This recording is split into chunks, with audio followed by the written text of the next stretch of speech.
Starfield reviews are finally out, so is the game any good and how does it perform on consoles? Let's look into this.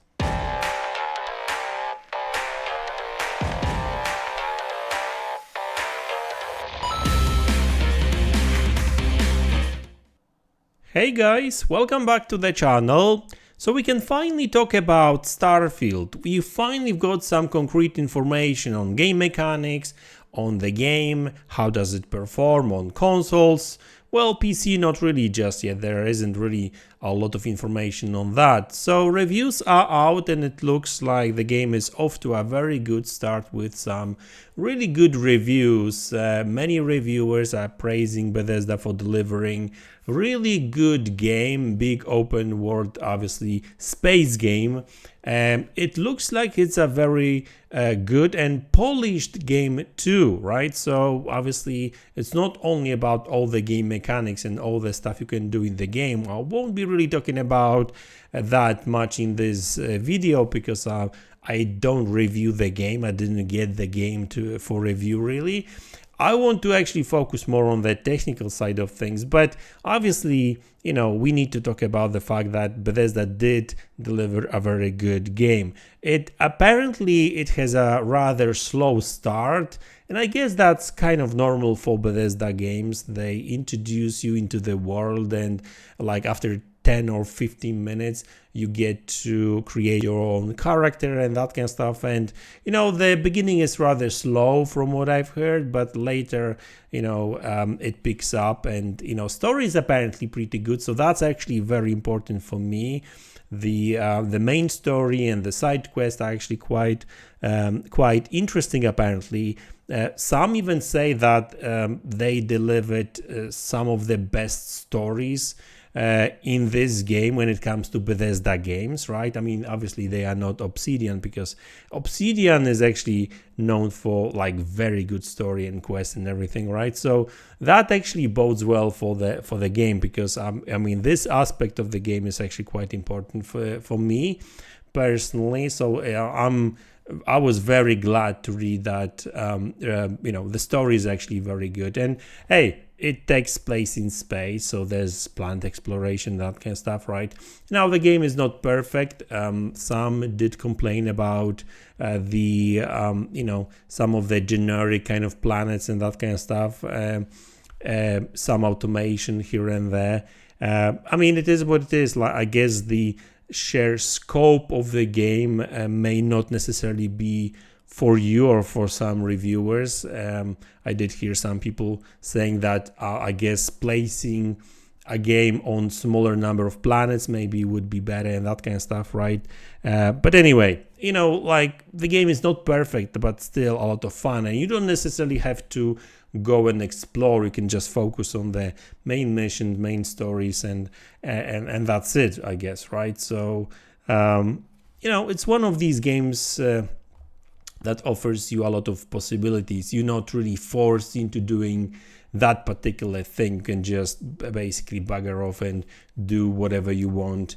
But this time around, you've got hundreds, if not thousands, of planets to explore, right? And do stuff there. You can do mining. You can build places and whatever. Fight pirates and all that kind of stuff. But like I said, there's plenty of reviews out there, so go and check. I'm sure you will find out from the reviews whether this game is for you or not, right? But like I said, you can play this game in a different ways, so it all depends on what you're actually looking in the game. But today I really wanted to focus mainly on the performance of that game when it comes to consoles in particular. Digital Foundry released a video basically talking about performance on consoles and kind of bugs too, and really I was actually surprised and not really, because we did see those leaks suggesting that the game is actually pretty polished, and for the most part people didn't really get into any like game breaking bugs, and Digital Foundry did confirm that throughout like 20 or more hours of gameplay they experienced with the game, they didn't actually get any major bugs, right? Like they didn't really complain about this game. So, according to Digital Foundry, Bethesda, at least at the very beginning, seems to be one of the most polished and technically well-made games from Bethesda, right? Because Bethesda is known for releasing pretty buggy games, but like I said, it's just the fact alone that the game version that I think Digital Foundry tested was 1.7. So yeah, they were pretty far in terms of like versioning, so looks like they did improve that game big time.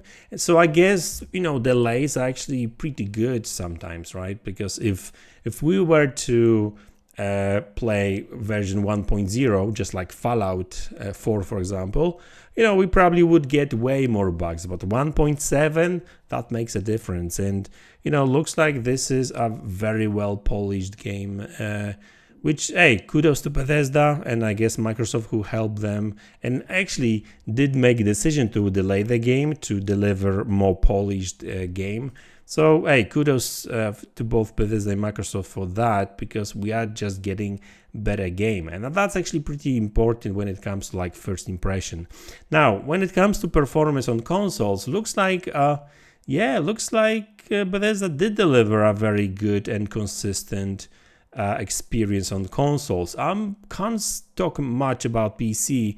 I've seen some comments suggesting that this game is very heavy on PC, but on consoles, well, we knew that it's going to be a locked 30 frames per second experience, and that's what we're actually getting, locked 30 frames per second for the most part. There's some locations, like I think Digital Foundry, Oli of Digital Foundry spoke about like 2 cities, I think Atlantis, one of them is called, and forgot the name of the other one, where it's not like throughout the whole city, but like in certain places within these cities, you would get some frame drops here and there, like for example like 1 or 2 frames, nothing major really, although they did experience some I guess, I don't know, call it a bug or something, where the game would stutter for like a second. So that wasn't really great, but like I said, this is just one or 2 locations. So it's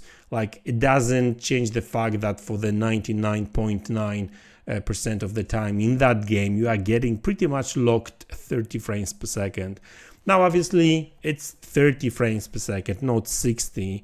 But we know that's what we're actually getting. Graphics wise, the game is a mixture of like impressive vistas and nice looking graphics, and well, sometimes bland places too, I guess, especially when it comes to these automatic generated kind of planets. They just look generic, right? I mean, that's the name of the beast, unfortunately, right? But when it comes to handcrafted locations, they are very impressive and they look very good. So that's good to know. I mean, the game is running at 4K on Xbox Series X. Obviously, they are using FSR2 reconstruction technology to actually bump up the game from internal 1440p to 4K. On Xbox Series S, that's 1440p reconstructed, and they are reconstructing from 900p to 1440p. Apparently, the game is, looking pretty good. I mean, really, you are looking at some of the shots from, I don't know, maybe PC, but they look pretty similar too. So what you are looking at right now, it's taken from the game, and that's the way the game looks. It's pretty sharp. There's some shimmering here and there on some objects. That's all, courtesy of FSR2, unfortunately. But apparently that implementation of FSR2 is pretty good anyway, because for the most part, the game, it looks pretty sharp on both Xbox Series S and X. When it comes to graphics differences, not much of a difference. Xbox Series S obviously gets a lower resolution, so the clarity is not there. Still looking good and pretty sharp, but not as good as on Xbox Series X. There's some minor differences when it comes to level of details and some texturing here and there, but Ollie did say that he noticed that mainly in these computer generated kind of planets and environments, when it comes to handcrafted materials and places and bases and cities, the game is pretty similar on both systems. There's not really much of a difference really. So obviously when you do side-by-side comparison, you're probably going to pick some differences here and there, but for the most part the game is actually pretty well made and looks similar on both systems. So I guess that's good, because you can't really say that you are getting a worse of an experience on Xbox Series S when it comes to like graphics. Yes, resolution is lower, but other than that, game is pretty similar, right? You're not really getting some downgraded graphics big time, right? So I think most people will probably not even see much of a difference, to be honest with you. So yeah, guys, very positive reviews, most of them obviously. There's some not really negative reviews. I haven't really seen any negative review just yet. I've seen like IGN and GameSpot giving that game 7 out of 10, saying that it's a good game, but like not great, nothing really, not perfect obviously, and nobody says that it's a perfect game. There's some things that could have been improved, but I guess the sheer scope of the game, well, some people will like it, some people won't, and I did see that in some reviews where some people did praise the game for the sheer scope, while others did actually find it as a a disadvantage, right? They didn't really like it, and they kind of not really expected, but they did say that maybe scaling down the game a little bit, basically make it smaller, more compact, would actually make it better. Hey, but listen, at the end of the day, this is Todd Howard's dream game. That's what he really wanted to experience. And you know what, I'm actually very curious about how this game is going to look like a year, 2 years from now, when community created content is going to kick in like big time. I'm curious of the mods. I know that I think PC mods going to be earlier in that game, but Xbox mods are coming later, hopefully this year too. So yeah, I mean, a lot of stuff is going to be happening when it comes to this game, like all the time.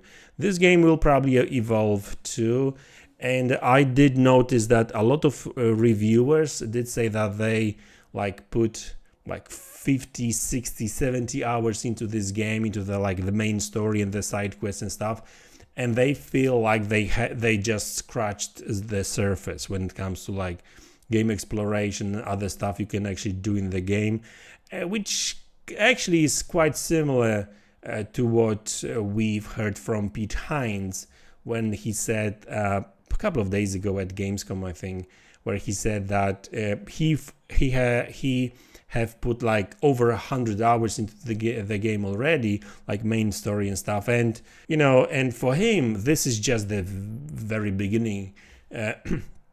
When it comes to this game, there's so much other stuff to do in this game that this is just the very beginning. So I think, yeah, this game is huge, and it will be even bigger when community will start making content for that game. So like I said, this game will evolve for sure.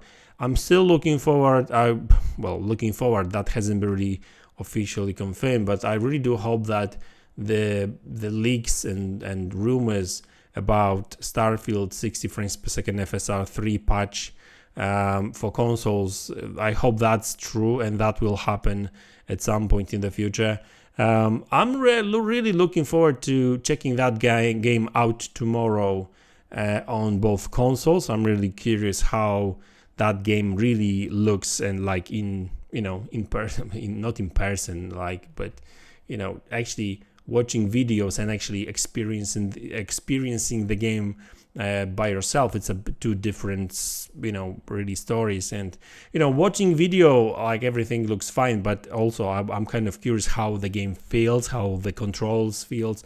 That's very important for the game too, because, like, hey, watching a movie is one thing, but playing the game and feeling the character movements and that kind of stuff, that's another story. So we'll see how that goes. Obviously, I'm very curious of this game's performance on PC.